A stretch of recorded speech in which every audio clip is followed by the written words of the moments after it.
Hey everybody, this is Jason from Outdoor Adventures, and thanks for joining me. Today we're going to talk about insulation, your sleep system. This video is going to have a lot of information. There's a lot of things to cover. You're going to see, what do I prefer, down versus synthetic, mummies versus rectangles, quilt versus sleeping bag, what do you need for insulation in a hammock, what do you need for insulation in a tent, what is our value. There's a lot of things in this video. There's also going to be a lot of opinions in this video, and the opinions are just that. They're my opinion. They may not necessarily coincide with what you believe, but the only way you're going to figure this out is if you try it.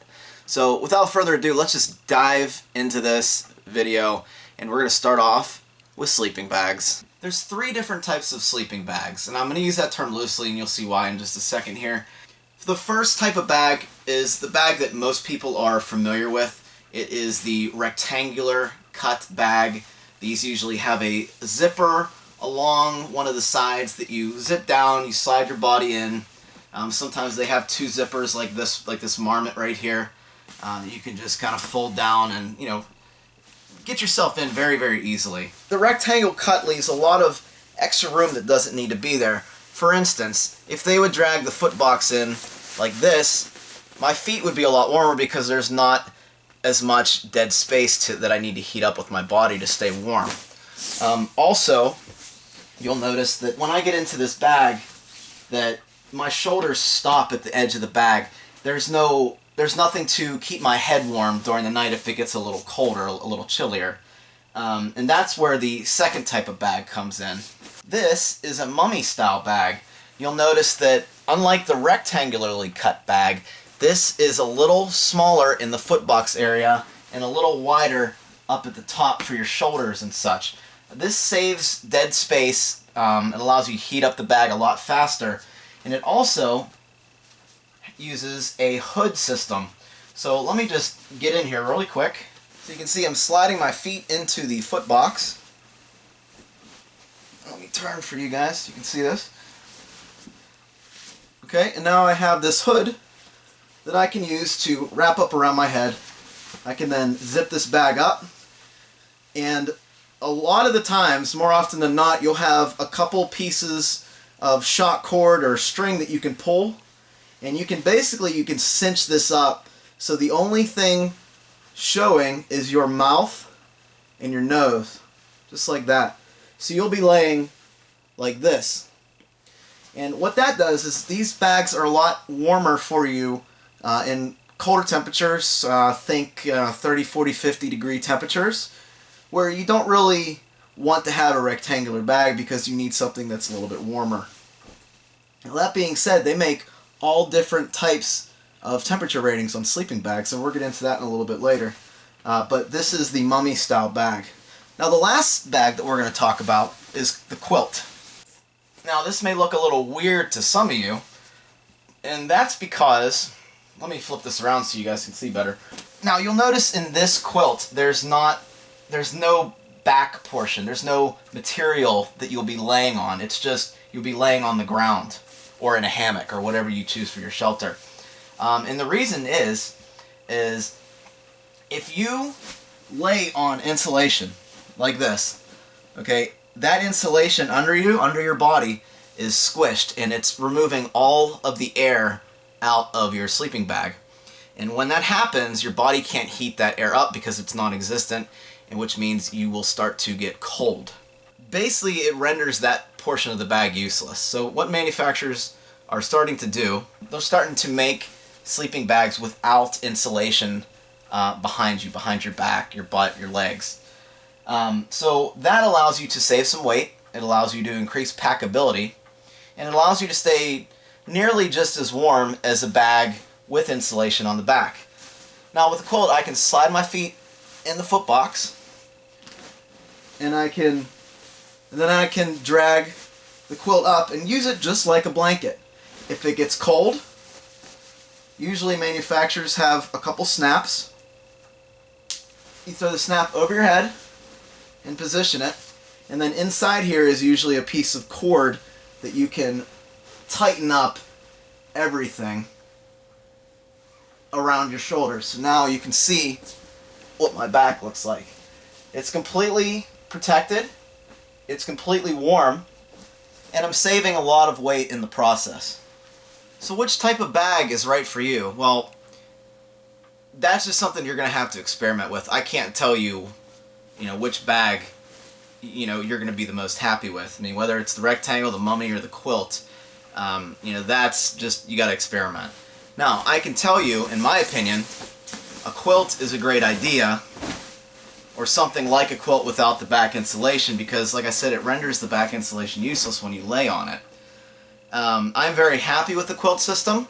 It's not for everybody. It is a little tiny bit of a learning curve, but once you figure it out, it's really easy. Once you understand how the insulation and warming that insulation works, that whole process, then this is a very, very good system. Now, another thing you're going to have to determine is, do you want down insulation or do you want synthetic insulation? And that's just going to be really personal preference. It's what you want to carry and how comfortable you are with your materials. Synthetic insulation, it's usually ClimaShield, Thinsulate. I forget what this bag actually uses, but they're obviously man-made. It retains its insulative properties even when it's wet. The big downside on synthetic is it's typically heavier than something like this, something in down, and it doesn't compress nearly as well as down. And I can give you guys a really quick example on that. This is going to be the stuff sack for this bag right here, so let me show you what I'm talking about. Now, this isn't exactly a fair test here, just because my quilt doesn't have the insulation in the back, but you'll get the idea. Also, as far as compressibility goes, when you compress a synthetic bag, each time you do, it's going to lose just a little bit of its loft. Loft being the amount of space the bag takes up whenever it's out and in use. The more loft, usually the more warm the bag is. Okay, so this is a synthetic bag right here, all packed away in its stuff sack. This one is rated to 40 degrees. Now I'll show you the down in comparison. This one is also rated to 40 degrees, but like I said, it's not really a fair test because it doesn't have the backing material that my sleeping bag does. But you'll get the idea fairly quickly here. Okay, so here are the two together. Now, when I try to squish synthetic down, you can see it's not really squishing down anymore, okay? However, when I squish this down bag,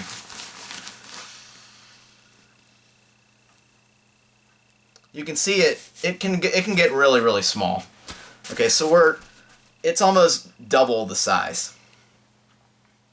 Another pro about down sleeping bag is that even after multiple trips, multiple times that you compress it, it's not really gonna degrade the insulation material inside the bag.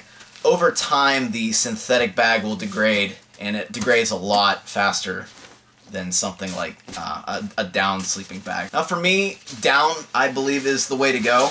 It may not be the way to go for you. That's just my opinion. If you live in very humid climates, like if you're in the Amazon or something, you might want to consider a synthetic bag. But for the most part, I'd say stick with the down bags. These hold up better over time than the synthetic bags, because the more you compress synthetic insulation, the more it's going to degrade the insulative properties of that insulation. So for me, it's down all the way. When I first started, I was really focused on just buying synthetic bags, but after about a year of doing this, I was trying to lighten my pack up, and down is definitely the way to go for me. Now, if you're considering a down sleeping bag or a down quilt, there's going to be a number that you might not know what it means. It's called fill power. Simply put, fill power is just how much the bag can compress down and how much the down is going to weigh. Usually the higher the number fill power, the higher compressibility and the lower the weight. This is, for an example, an 800 fill power down quilt. And it's pretty darn light. It's very, very compressible. I'd say these numbers start anywhere from 600, and I've seen them as high as 950. They'll probably even go higher than that. But somewhere right in the middle is, I'd say, the best way to go. I mean, even 650 would be fine. It'll be a lower end down, but it'll still be perfectly fine. Another thing you want to consider on top of the fill power or synthetic or down insulation is the temperature rating on your sleeping bag. A lot of people that I see start with a 20-degree bag, and then they're wondering why they're getting so uncomfortable and hot and sweaty around the 55 to 60 degree mark. And it's 20 degrees, in my opinion, is just too hot for a 3-season bag. There's really no need for anything lower than 30 degrees.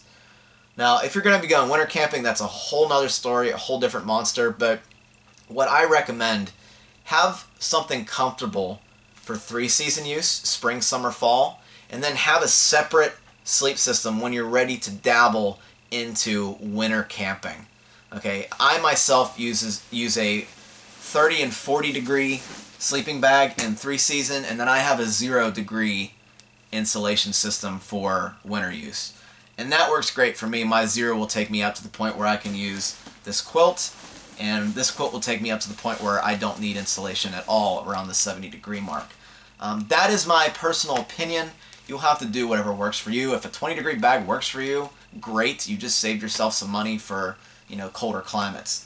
But like I said, my recommendation is get a bag in between 30 and 40 degrees. Again, that's just my opinion. The next thing we're going to talk about are sleeping pads. Sleeping pads are important for 2 reasons. One, they keep you warm underneath your body where that insulation is getting compressed. And 2, they'll keep any rocks or twigs or sticks or roots or anything on the ground kind of at bay so you can have a good night's rest. This is an example sleeping pad. This sleeping pad is actually an air mattress. It's the one that I would use in the winter. It has a very, very high warmth value, or R value, which we'll get into just a little bit. And basically you just blow this up, lay on top of it, you get inside your sleeping bag, and then you're good to go for the night. Depending on the R value, it will depend on what temperature that you're going to use your sleeping pad in. I believe this is a 5.7 R value, and what that means is you can pretty much use this in temperatures down to like 0 or 10 degrees, and you'll be perfectly fine. Now, also what this means is it is a little hot to use this in the summer. So my suggestion, if I were to buy this all over again, I would probably choose a sleeping pad with a little bit lower R value, because in the summer when it's 60 or 70 degrees, laying on this is just too hot and I actually start to sweat. So I'd say somewhere in the range of 2.5 to 4 R value would give you a good 3-season sleeping pad. Anything higher than that you may want to consider just for the winter. And we're not going to get into any winter setups in this series. That'll be a whole different topic because it's a whole different animal. I tend to like the air pads just because they're a lot more comfortable for me personally. You can go up to Walmart and get a blue closed cell foam pad for around $20 or $30, and that will suffice for 3-season use. It may not be as comfortable as this because it's not blown up or thick, but it will work for you. Another great pad is the Thermarest Z-Lite. It's basically a folding mat, and it is a very, very good pad. It's very comfortable, and it's great for 3-season use. And that just straps on the outside of your pack. It's a very good pad. If you've seen any of the videos where I camp with Gary, that's what he usually uses. So what about a hammock? What do you do to keep yourself warm underneath your body in a hammock? Well, you can do 2 things. One thing is an underquilt, which we're going to get into at the end of the video. But another thing is you can use your existing sleeping pad that you use when you go on the ground in your hammock, and I'm going to show you how to do that. Now what I'm going to do is I'm going to put this sleeping pad in my hammock, and I'm going to take this nozzle and I'm going to let some air out.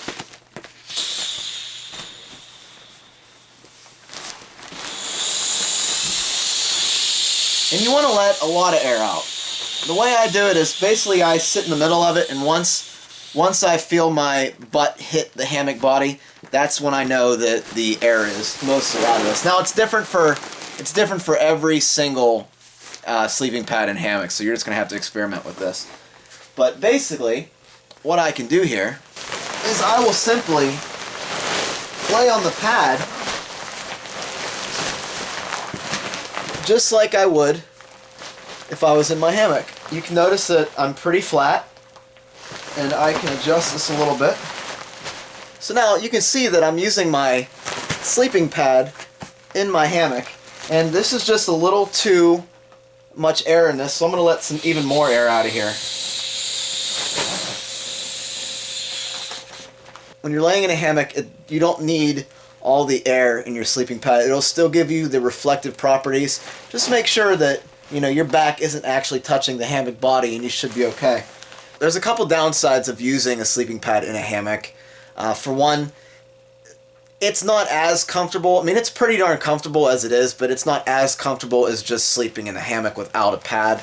Also, when you get up and move around, or if you toss and turn all night, you're going to be adjusting this pad a lot more than you would anything else. And that's where the under quilt will come in, and I'll show you that in just a second here. But to get you by, to make sure that you actually like hammock camping, this will do fine. Now, the reason why you get cold in a hammock is pretty much the same reason why you would get cold on the ground. On the ground, you have conduction, where the ground is kind of absorbing your heat. And then in a hammock, you have convection, where the air underneath of you is absorbing your heat. Especially if it's windy. If it's windy, you're going to be incredibly miserable in a hammock in colder temperatures. More so even on the ground. So you definitely need some type of insulation under you when you're laying in a hammock. Now, this usually comes into play around the 70-degree mark. Between 65 and 70 degrees Fahrenheit, you need insulation. You may think you're big and bad and you can survive the night, but if it's lower than the temperature that I just said, you're going to have a miserable night. You're just going to have to take my word for this. Now, say you don't want to use a pad. Say you want the complete comfort level of the hammock without having to sit on a pad or sleep on a pad the whole time. A product that they make is called an underquilt, and what that product is, it's basically just a sleeping bag that attaches to the ends of your hammock or the ridge line, depending on however you want to attach it. And basically that provides your insulation under you. So let me set that up for you, and I'll show you what an underquilt looks like and what it can do for you. Okay guys, this right here is called an underquilt. All it is, it's a half of a sleeping bag that just is underneath you. And then I would have my quilt on top of me. Now this underquilt is filled with down again. This is rated to 30. I get a little colder on my back than I do the top of my body, so I have a 30-degree underquilt and a 40-degree top quilt. That combination works very, very well for me for 3-season use. Again, this is an area that you're just going to have to experiment with. It's a little bit of a trial and error thing. In my opinion, this is a better and more comfortable option because there's no messing with pads. If I just want to get out, I can get out, and then to get back in, it's still in the same place. It takes a little bit of adjusting to get it right off the start, but once you kind of figure it out and you can kind of see where it needs to be on your body, it'll work out great compared to a pad. Now again, there's nothing wrong with pads. It's what I started with. I actually used a pad for I think just a little over a year before I finally got my underquilt. But I did want to make you aware of sleeping in a hammock and the options that you do have. Now some final thoughts, some final advice. Start off weight conscious. You don't have to go crazy and be super ultralight right out the gate. But what I did, and what I think I messed up on and ended up spending more money anyway, I chose some heavy gear at the start, especially with my sleeping bag and pad setup. And just to give you an example, this pad that I'm sitting on right now weighs 2 pounds 8 ounces. This is the first pad that I started out with. My pad now that I use is 15 ounces, so it saves a lot of weight, but it's also more expensive. However, depending on how much you actually get into backpacking, you could save money by not having to buy things twice. So I'm not telling you to go out and get the lightest pad, the most uncomfortable thing you could possibly find just to save an ounce or two here or there. I'm just saying, be weight conscious. Take a look at how much something weighs. Compare it to other products that you're looking at.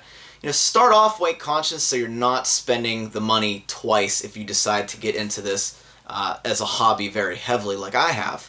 Another thing, as far as sleeping bags or quilts, make sure when you're sleeping you're not breathing into the bag. And the reason why is if you're covered up in a bag and you're breathing into it, you're creating moisture in your insulation.